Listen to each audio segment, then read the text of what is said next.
All right, good morning. So I am Laura Adams from the Department of Public Instruction here in Wisconsin, and I am happy to be here with the Reading League at one of your Teachers Lounge meetings to provide an update on Wisconsin's 2023 Act 20, and that, of course, is our fairly new state reading legislation.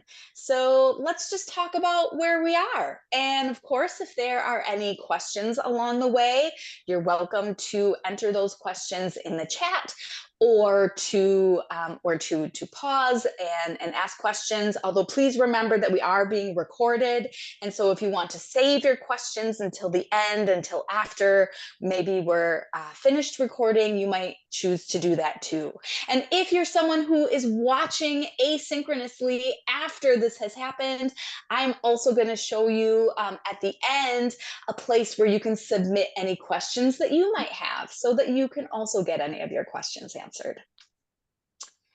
First, I just want to offer a reminder of the lens through which DPI implements any of our policy or legislative efforts. So our bigger vision is that engaged learners create a better Wisconsin together. And when we think about what that means specifically in the context of reading, I firmly believe that reading is one way that we can engage our learners. And of course, in order to engage those learners in reading, we need to be able to develop those reading skills. And so I think that we can view developing those reading skills as a way to develop engagement among our learners. Our mission at the department is to advance equitable, transformative, and sustainable educational experiences that develop learners, schools, libraries, and communities in Wisconsin.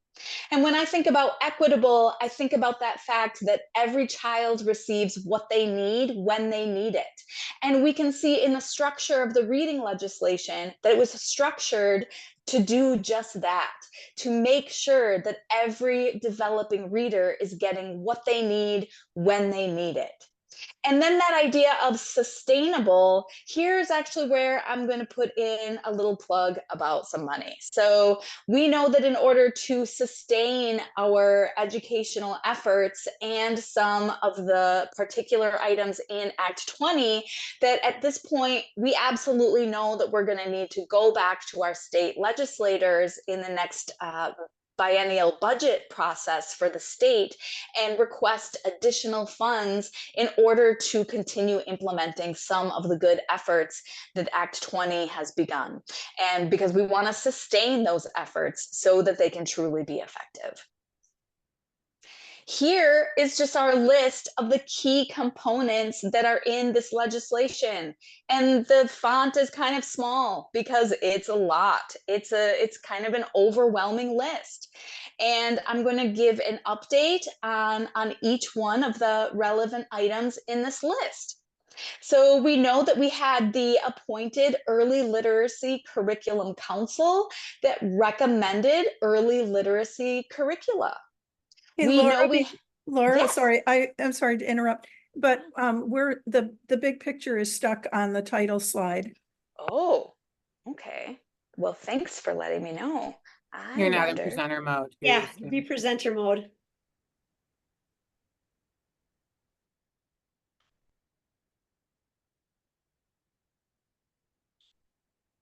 Is it any better now? No. Okay, let's see. What? There. Okay, now we have all the key components. Okay. And then excellent. if you want to, I think you're in that presenter view. We're still seeing the thumbnails down the side. Yep, exactly. All right. Do you see the key components now? The key components are there and the thumbnails are there. If you can get rid of them, fine. Oh, but if see, not, okay. So on my computer, I'm in. Okay, so now Yeah. I'm back. Yeah, you're still not on the choice of technology. Uh-huh. I wonder if you're sharing the wrong screen. If you're in That's presenter mode, exactly what Yep, that's exactly what I'm thinking. Okay, so I am going to stop my share and I'm going to take a moment and let's try. Let's try doing some resharing. Okay, tell me what you see now. Yep, looks good. It's the whole slide without the thumbnails? Well, now your notes are there for, it's like showing the next slide.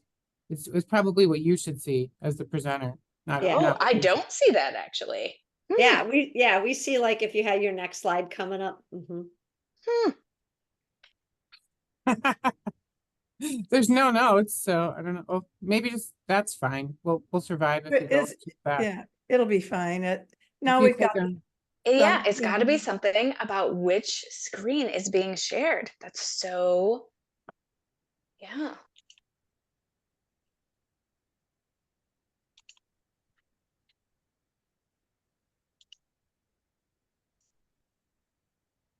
Okay, tell me what you see right now. We still see the big screen, the big picture Mhm. of the current slide, and we see the thumbnails of all the other slides on the Hmm. left. And I But, would you say, know, you know what? It is what it is, It's Laura. okay. Let's It's just keep fine. rolling. Yep. It's- All right. Yeah. the most Well, Yeah. The most important thing is just to have it, to be able to have the slides progressing as you go along. So, absolutely. Okay. Yes. There we Okay. are. So here we are. And apology for those just tech, yeah, some of those tech details. So again, here are our key components of the statute. We have the appointed Early Literacy Curriculum Council to recommend early literacy curriculum. We have our comprehensive definition of science-based early literacy instruction, which we're really proud about in the state of Wisconsin, because we do feel it's a comprehensive definition that meets or that really reflects all the research and evidence that we know. We have requirements of schools to implement science-based early literacy instruction that aligns to the definition in the statute. The partial curriculum reimbursement grants for schools that adopt curricula from the recommended list. Required reading training for both educators and administrators. Statewide early literacy coaches to schools with the greatest early literacy needs. A single statewide reading readiness screener for learners in grades 4K through grade 3. A local reading remediation plan articulating a school's reading development. A personal reading plan for those individual learners scoring below the 25th percentile on the screener. And a local promotion policy to advance learners to the 4th grade. And finally, revised requirements for our educator preparation programs in the reading instruction that they provide to those individuals who are in the process of becoming educators in the state of Wisconsin.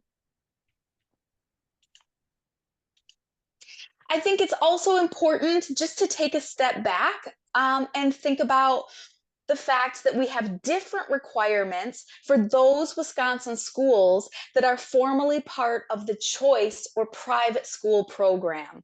And so when we're thinking about which schools are required to do what, there are some differences for those schools who are officially in the choice and private school program. We do know that we need to select at least 2 of those schools for the statewide early literacy coaches. And if schools in that program do choose to adopt an early literacy curricula from the recommended list, they are eligible for the partial reimbursement grants.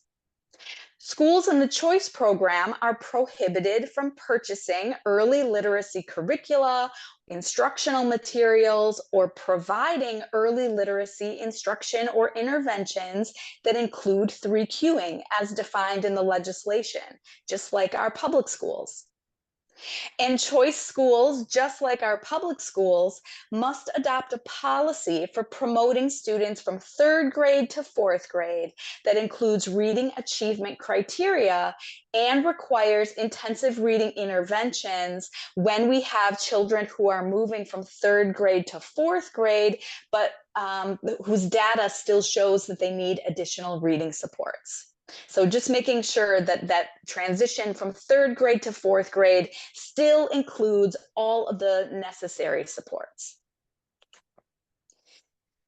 When we think about summative assessments, that would be in Wisconsin our forward exam or the ACT.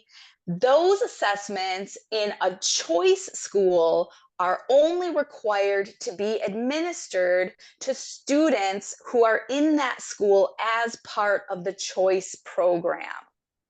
Non-choice students who are in a choice program or a private school only need to take those assessments when the school opts into the all-school report card. And this is starting to get a little bit in the weeds about how Wisconsin's choice program works, how that program works. Notice that our choice schools and our private schools are not required to administer the reading readiness screener or the diagnostic assessments. They're not required to create school or district reading remediation plans. They're not required to create personal reading plans, and they're not required to engage their staff in the required reading training. So there are some big differences here, and I just want to point that out.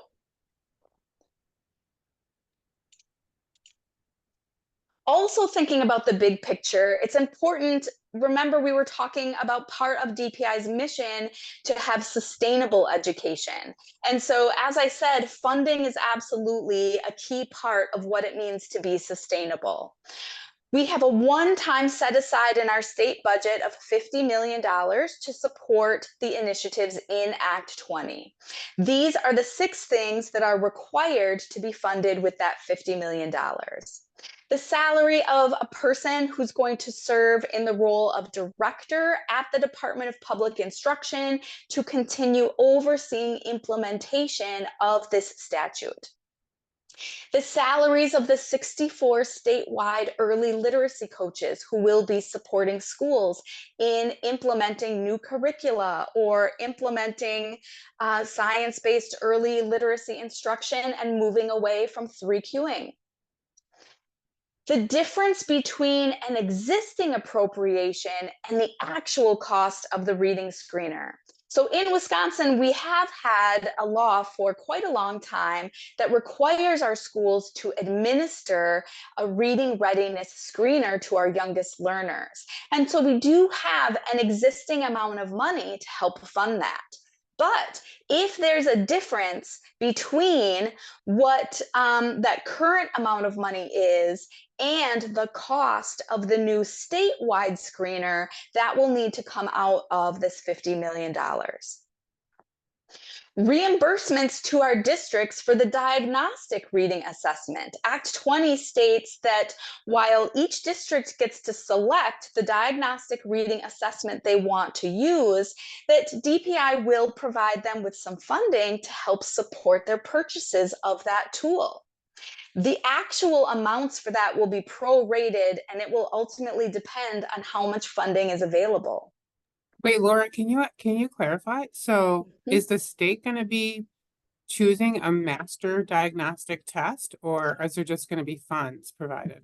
That's a really good question. So Act 20 states that DPI will publish a recommended list of diagnostic reading assessments. Schools will be able to choose the diagnostic reading assessment that they want to use.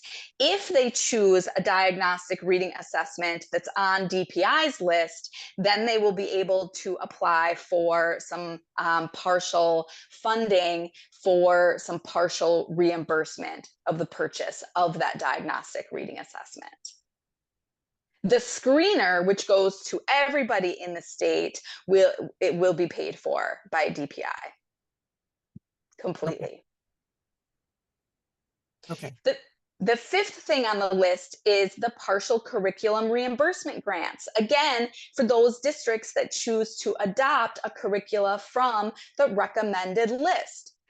Act 20 states that the maximum amount that a district can receive is 50% of the purchase price, and that amount is prorated depending on how much funding is available. And finally, legislators also directed DPI to provide some funds to our districts to support that professional learning requirement. So again, the actual amount that districts will receive to support that will depend on how much funding is available. So you can see there's a lot of things on this list, and there's still a lot of gray area. And I'll talk a little bit more about that in some of the specific updates about the current status. So let's first talk about the current status of that recommended early literacy curricula list. The Joint Committee on Finance approved the 4 early literacy curricula that were recommended by the Early Literacy Curriculum Council. And of course, a big shout out to Amy McGovern, who has been serving as the chair of that council and really doing an outstanding job in that role. Thank you, Amy. So notice I want to just point out to you the fact that there are 2 curricula on this list that have little stars next to them. The first one is EL Education. EL Education is available in a variety of formats. And so it's important that our districts understand that the only format that will be available for the partial reimbursement grants is the version that's published by Open Up Resources with a published date of 2017. Similarly, the last item on the list is actually a package, Wit and Wisdom, with the supplementary geodes and coupled with the PK3 reading curriculum known as Really Great Reading. In this case, in order to be eligible for the partial reimbursement grant, a district needs to be using each of those pieces, and they're going to need to provide evidence to DPI that they're using all of those pieces, not just one. The current status is that the Early Literacy Curriculum Council must submit their next recommended list by December 1, 2024. Remember that this list will be added to on an annual basis. So where are we at with these partial reimbursement grants to districts? The first thing that's important here is what the law says about specific eligibility. Any district that purchases one of these recommended curricula or consumables for the ongoing implementation of that recommended curricula on or after January 1, 2024 may apply for a partial reimbursement grant. So that might mean that a district has just adopted CKLA. Great, they can apply for a partial reimbursement grant. Or maybe a district has been using Wit and Wisdom and geodes, but they need to purchase that third piece, Really Great Reading. They could then apply for the grant to help them offset the cost of the purchase of that Really Great Reading. Or maybe a district has been using, has all those pieces in place, but they have some costs for some ongoing consumables, like the ongoing cost of a required digital platform. They could also apply to DPI for a partial reimbursement grant to cover those ongoing costs if the purchase was made on or after January 1, 2024. This is a bit messy. And so DPI, to be honest, we're still working out the logistics. And the things that are complicating this are the fact that we have the funds until 2026, but the grants have to be prorated based on all the districts that choose to apply. So DPI, we've been really just putting lots of different options on the table about how we might accomplish that.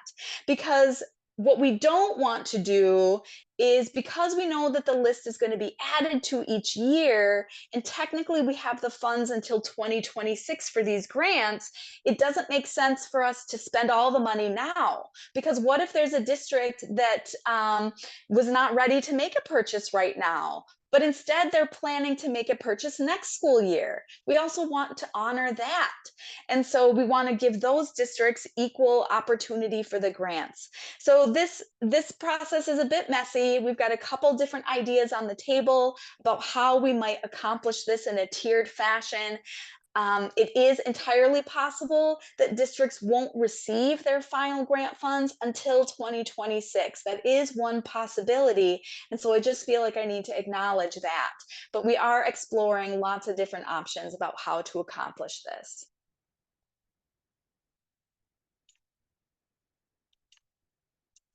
Next, I want to turn attention to the current status of the statewide early literacy coaches. So this is a piece that I feel really, really passionate about, because I think many of you know that it doesn't matter what curricula you choose if you don't have the support in place to help implement that curriculum, right? Without ongoing supports to implement changes in instruction or implement a new curriculum, you're just not going to see the results with your learners that you could see and that we want to see. And so the coaching piece feels pretty critical. Again, those coaches, the Act 20 tells us that they're going to be equally distributed across the state, and that we're going to prioritize those districts that have the greatest early literacy needs, which we are in the process of identifying. So we're in the process of identifying which schools might meet that criteria. And our goal is to have the coaches in place at the beginning of next school year, so they can be there to maybe help a district implement a new curriculum if they've made a new purchase, or just to really implement some of those changes to early literacy instruction that district might be facing. So that's our goal there.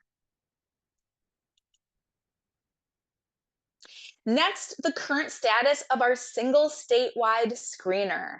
So the Department of Administration, following our state of Wisconsin rules, they have publicly posted the bid. So at this point, any assessment vendor who wishes to apply and be the reading assessment vendor for the state of Wisconsin has until May 8 to apply.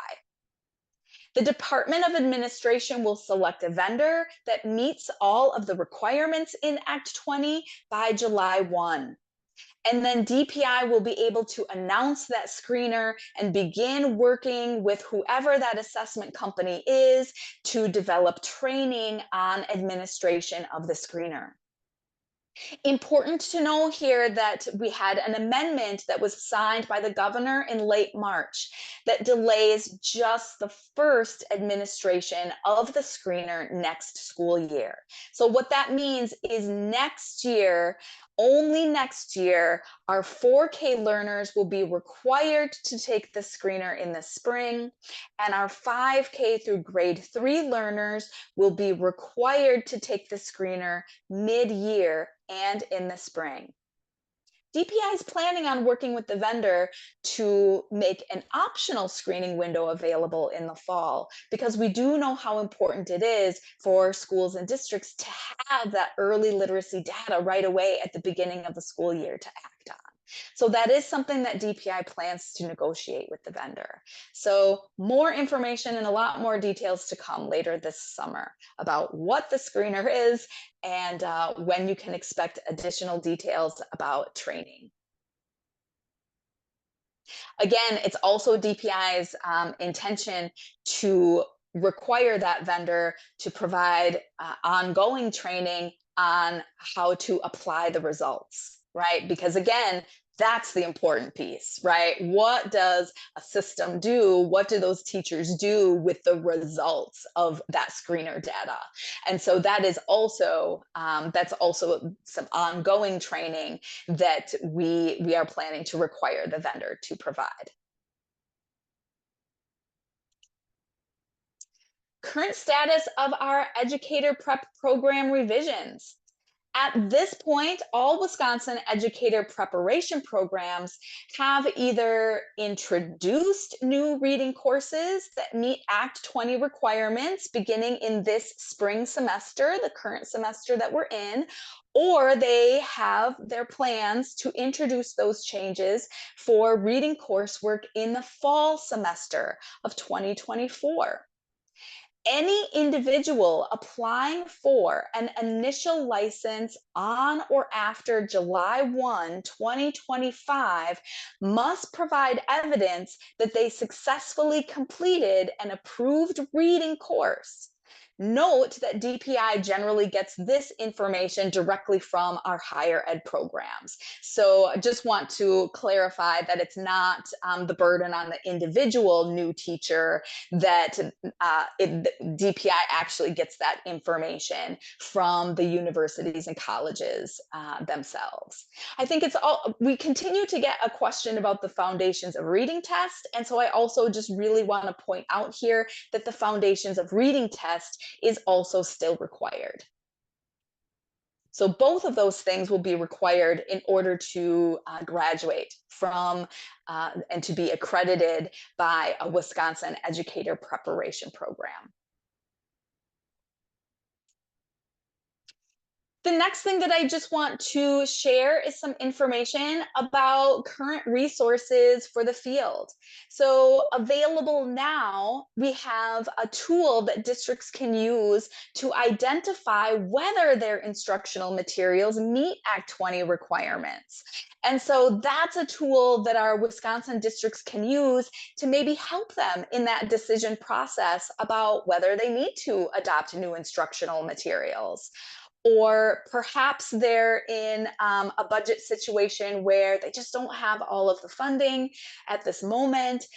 They know they're not going to potentially receive those partial reimbursement grants for a while. And so maybe they need to adopt some supplementary pieces in the short term. And this is a tool that might help them to identify what supplementary pieces that might be.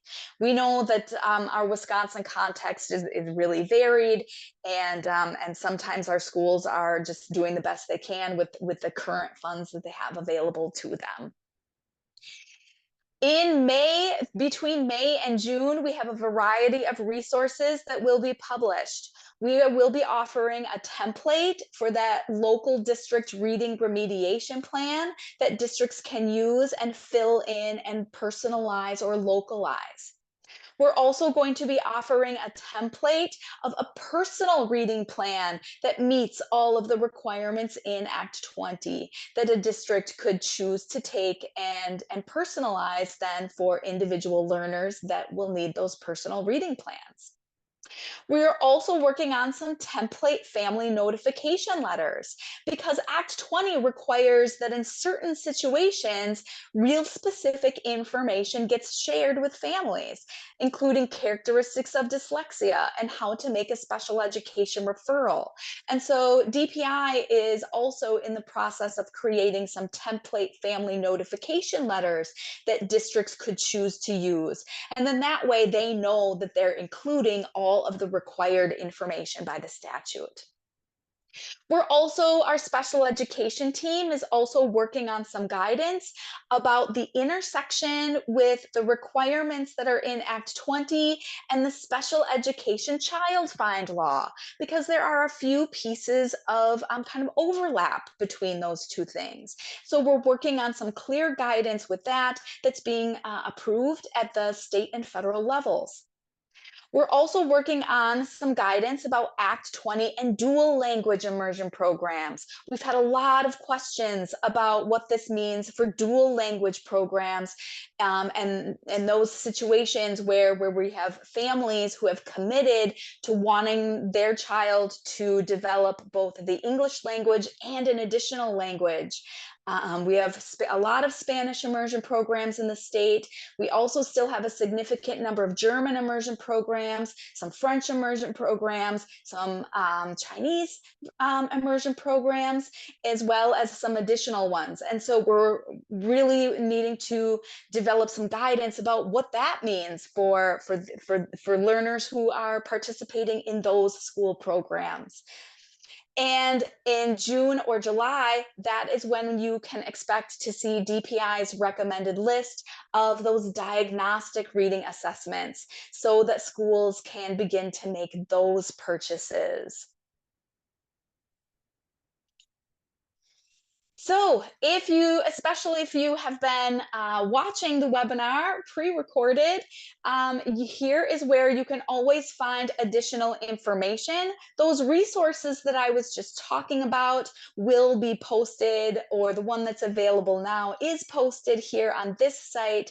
And here is a place that you can submit your questions. So I'm sure you still have lots of questions if you're watching this later. And this is a place where you can submit those questions to get your answers. So I appreciate all of your time and your attention. I certainly appreciate all of the work that I know that you are doing and that you have been doing and that you're going to continue to do to support our youngest learners. Thank you, Laura. Can you stay on a little longer for some questions? Absolutely. Yep. Amy, would you mind diving into the chat and kind of just leading us through that, just because you've also been pretty boots on the ground with some of this conversation? You're muted. Sure.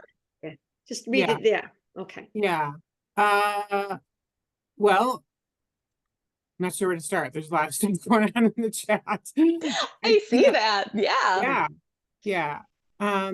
I think the aha that I heard from you today, Laura, was, and maybe this has been said all along, but I guess I thought the state was going to choose one diagnostic. So now that it's going to be a list of diagnostics that are going to be provided, and districts can choose from that list. Can we clarify what we mean by diagnostic? Because that's a term that is kind of like used very generally. Yeah, I think that's a really good point, Jeannie. So if we think about first just what a good system looks like, in a good system, we first provide a screening assessment just to get an idea of whether our learners are on track.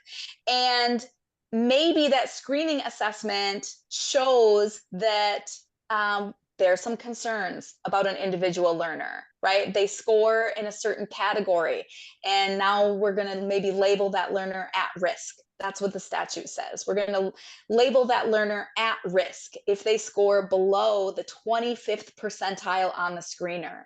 And any child that scores below the 25th percentile on the screener must be administered a diagnostic reading assessment.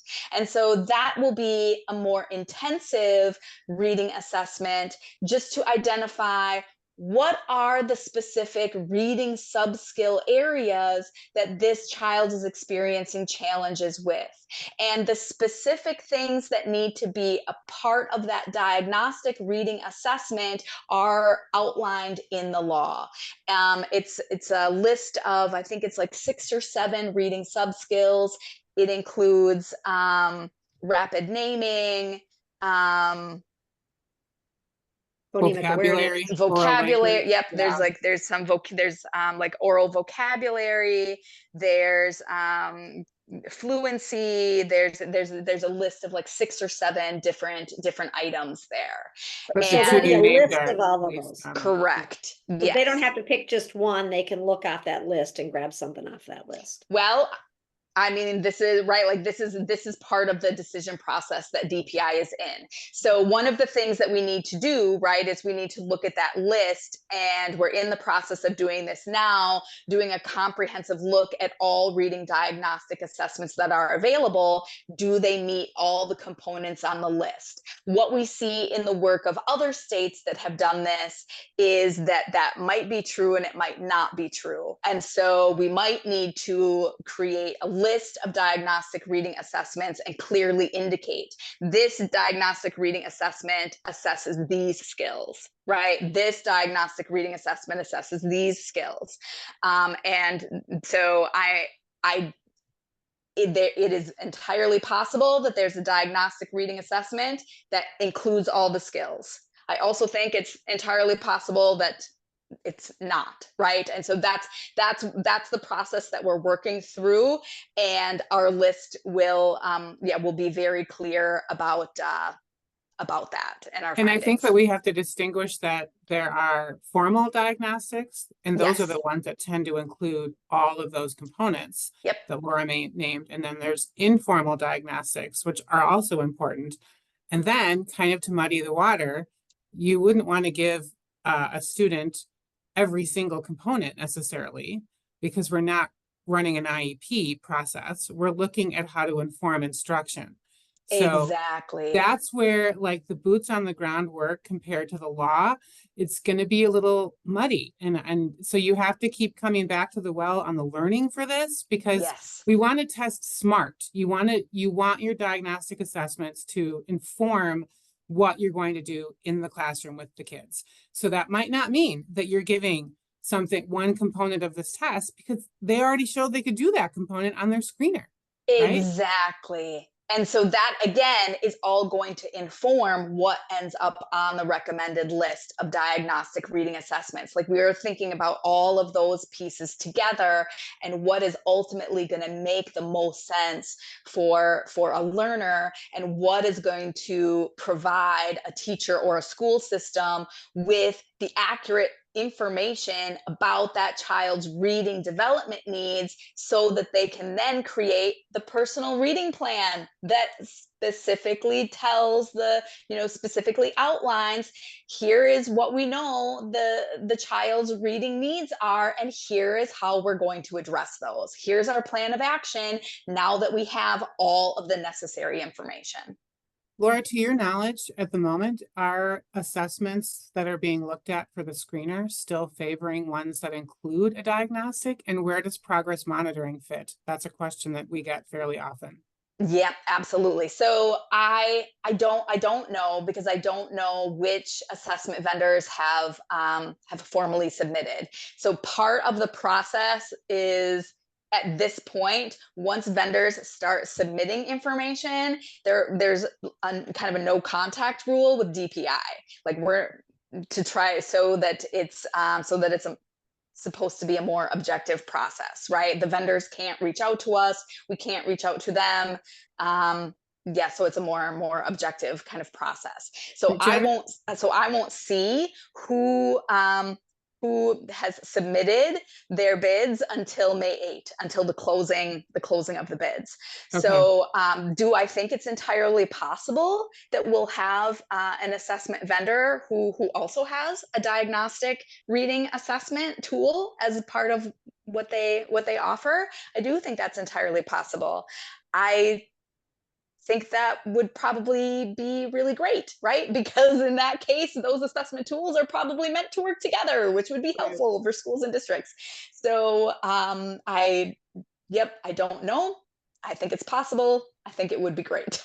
Jennifer asked a really good question she said, would these diagnostic assessments be allowed to be administered by a teacher, a reading teacher, a reading specialist, or would a school site be required to administer them? I have an answer. What's yours? Oh, okay. Yes, I'm really excited to see if we have the same answer.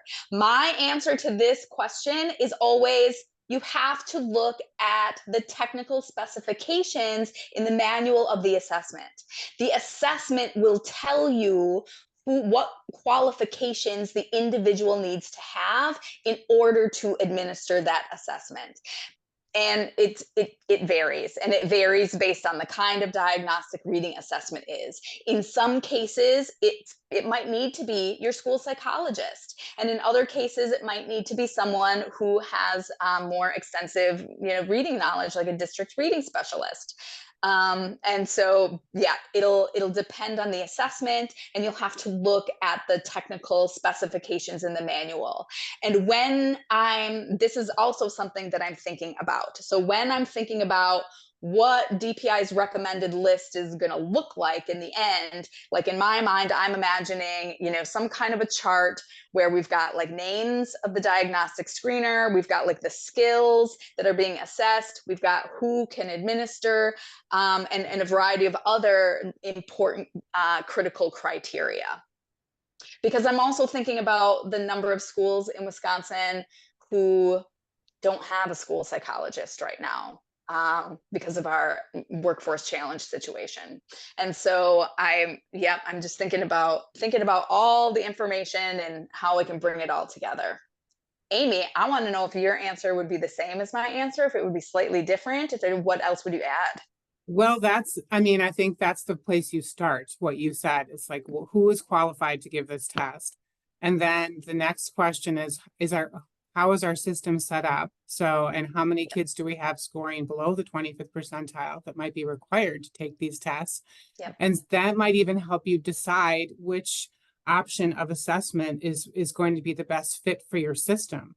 So I'm imagining that it's not necessarily going to be a one size fits all scenario, because, the structure of your system is going to have to drive some of those decisions, and who's going to get trained to do these things and how. Yep. So, think those of you in the room, unless you're a principal or administrator or district reading specialist, some of those decisions are going to be out of your hands, right? There's going to be a team that's going to have to hopefully set up a structure that will support what you need. So if you're a teacher feeling like, oh my God, what am I supposed to do? Run to your administrator. They're the ones who need to be, setting this up for you to be successful in it and for them to be successful. Wendy, did you want to say something? And again, I just want to point out that this is one of the reasons why having that initial delay in the required administration of the screening next year is going to be helpful, because that requirement to administer the diagnostic reading assessment, the requirement will be attached to the first required administration of the screening. So if that list of diagnostic screeners is first available in like July, right, then that just maybe gives schools a little bit more time to make decisions about how to fit that all into their system in a meaningful way and an effective way. It's not going to do anybody any good if we administer some of these things right away and the administration is sloppy or not effective, right? So we want to make sure that when it happens, it's done right. Wendy, you want to ask a question? Yeah, so on the screener, are they going to have, is the screener going to have all those components on it also? So then if a child does fall below that 25%, you know exactly where you need to screen them or do the diagnostic then? So that's a good question. So Act 20 does also tell us what things need to be included in the screener, and there is there's definitely some relationship that I think with some of those diagnostic reading subskill areas, and I do think that it would give districts some information. I'm just looking up, let's see, 5K through grade 3. The screener must include an assessment of phonemic awareness, decoding skills, alphabet knowledge, letter sound knowledge, and oral vocabulary. So there's a little bit of like direct crossover. And I also think that some of those skills, some of the seeing assessment results in those areas might allow you to make some decisions about which reading subskills you might need to dig further into. And so if you think of the simple view of reading in the oral language, Yeah. that oral vocabulary is the top end of the road. Go ahead, Wendy. Because I'm also, I have my certification to be a dyslexia interventionist. Yeah. And, through that training, I have learned a lot, and I'm just worried because right now I'm a special education teacher. So I'm just worried that we're going to have teachers that aren't trained as well because we're working on the curriculum part of it. That they're just not going to know. you know, and I know that's up to the districts too, to get Yep. people trained.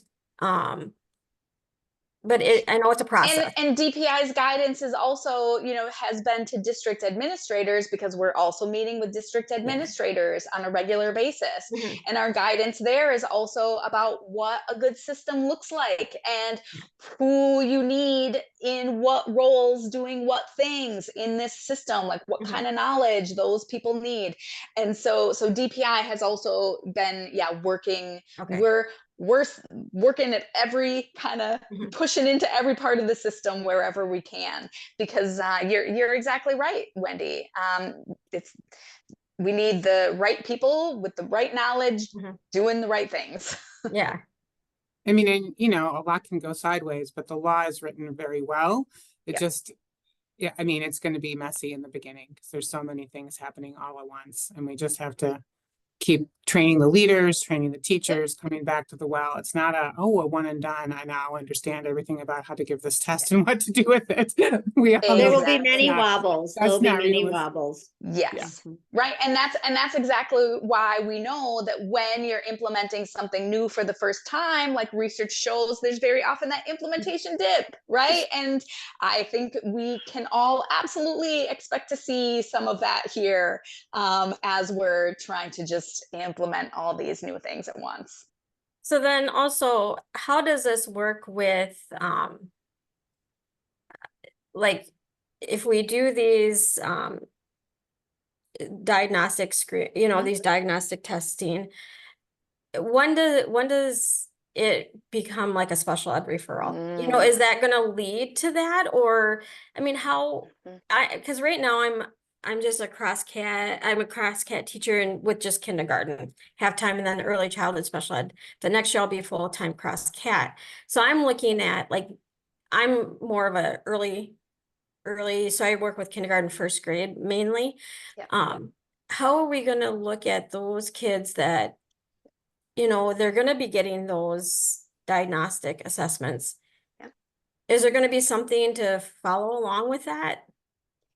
Yes, is the answer. That DPI is absolutely thinking about that as well. And working with our special education team in order to develop some strong guidance in that area. And when we think about what that referral process looks like, that referral process includes having a variety of data points, right? Yeah. And what does this process give us? A bunch of different data points. Yeah. So that means that I think ultimately it's also about what you know about that kid, right? Like, was the kid just having a bad day and just like tried to, you know, get that screener done as soon as they could? Or do you have some classroom data that also shows, like, ooh, like there is something, you know, plus the diagnostic, like there are some causes for concerns here. And thinking about that, you know, that gap between the amount of supports that a child needs in order to make the same amount of progress. All of that data will play into the local decisions about whether a formal referral process needs to be started. And then these data points could be used in that process. And that also goes back to, you know, what Amy mentioned a few minutes ago about progress monitoring. There does need to be a plan to monitor learners' progress. That is one of the required components of a learner's personal reading plan. And there's a little bit of guidance in the law about what that looks like. And again, I think there's a strong intersection there that, again, that data could be used as part of a referral process, but only a referral process in one of the areas of reading, right? Because we know that learners can be referred for special education in lots of different areas, and especially our youngest learners. I mean, you know, probably we see a lot of speech and language, right? And obviously there's an intersection with kind of reading skills there, but at the same time, you know, there might not be reading needs. And so, Wendy, there's a whole lot of complications there. Yeah, I know. We're working on it. It's never cut and dry. I know. I know, Laura, we have a few more time remaining. There were some questions in the chat regarding the statewide coaches. I really would like to take a few minutes to address that because there were some questions in the chat as far as, I know you said you wanted them to be in place by the start of the school year. So what is the application process looking like? And how is that working? That's a really, really good question. So, the way that legislators structured the law, fun fact, they did not give DPI the authority to hire these coaches. So we're not actually allowed to hire these coaches at all. So what that means is that DPI is going to need to contract. And we have a couple of different options. We could contract with CISAs. We could contract with a school district directly. We could contract with a university program or maybe some kind of national organization. So, but the bottom line is that we will need to contract. We have not yet made a decision about it, who or what combination of contracts we might utilize. We do know that Act 20 states that there have to be a minimum of 3 coaches in each CISA region. So that starts to point us in the direction of perhaps needing to contract with our CISAs. The other thing that Act 20 states is that these coaches will work with at least 1 and no more than 3 separate schools. So that means these coaches could be working across schools, which could also mean across school districts. So that is a possibility. And again, part of it is going to be dependent on what all of our data runs say about what are those schools that have the greatest literacy needs, where are they, what are those needs, because in some cases the greatest literacy need might be a gap between learners with IEPs receiving special education programs and our learners who are not. And in that case, I need a coach who's got some real strong knowledge of evidence-based practices in that area.